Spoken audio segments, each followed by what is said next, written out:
pemerintah itu kan telah menunjuk badan pengawas sudah sesuai dengan amanat undang-undang Permendagri. Keterwakilan pemerintah itu dalam pelaksanaan itu adalah badan pengawas Pusda. Dalam hal ini asisten 2 Pak M ditambah personal 2 yang selalu melakukan pengawasan.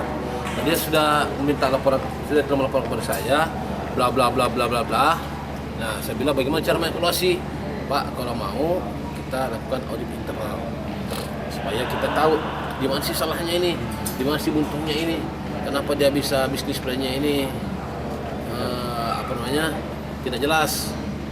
Nah, saya bilang kalau gitu bikin suratnya ke saya disposisi minta kepada inspektorat untuk segera melakukan audit itu supaya saya bisa mengkaji. Nah, tadi juga ada yang tanya sama saya, Pak Wakil, kalau nanti ini Prusda sampai setelah habis diaudit dan evaluasi sampai tahun depan tidak bisa juga baik, saya bilang bagaimana itu? Saya bilang jangankan bantuan modalnya, Di bawahnya aja. kan dia bilang tahun depan apakah disstopkan penyerta modalnya. Jangankan penyerta modalnya di stop, manajemennya pun kita stop. Kalau tidak bisa, Berarti masih dikasih waktu nih Pak. iya kita audit dulu. Kan kita tidak bisa juga melakukan hal-hal yang ini karena ada aturan main. Nah, saya juga minta tadi kepada Bawas dan juga kepada Kementerian Ekonomi untuk mengkaji ini sebelum kami melakukan tindakan tegas. Nah, dan saya sudah panggil secara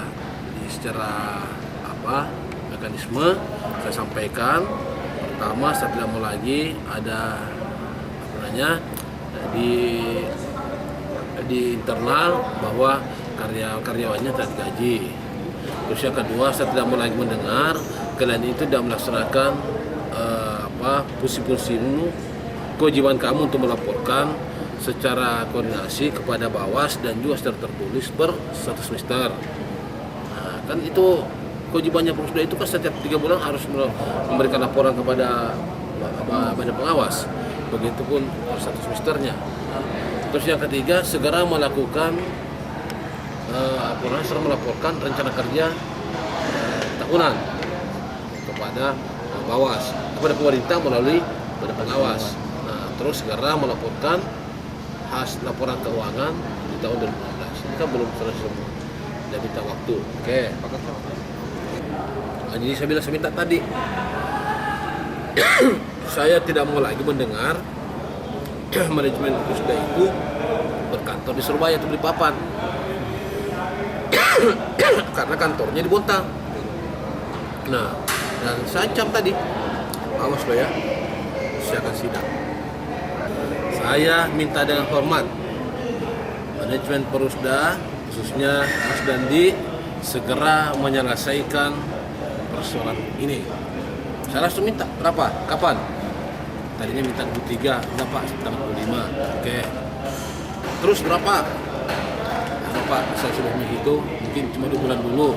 Nanti bulan depan kami lunasi selama langsung 3 bulan, jadi 5 bulan semua tidak tertunggak. Saya bilang tidak, saya ingin minta sampai di April, diusahakan April. Nah, terus kedua, kan banyak tuh. Terus karyawan tolong laporkan sama saya ketika manajemen ini, Mas Dandi ini tidak menyelesaikan sebagaimana janji kepada saya. Ya kan hasil audit independennya dia, internalnya dia, memang masih ada piutang Prusda kepada pihak-pihak lain. Nah, kalau tidak salah tadi itu sekitar 2,2 miliar lah.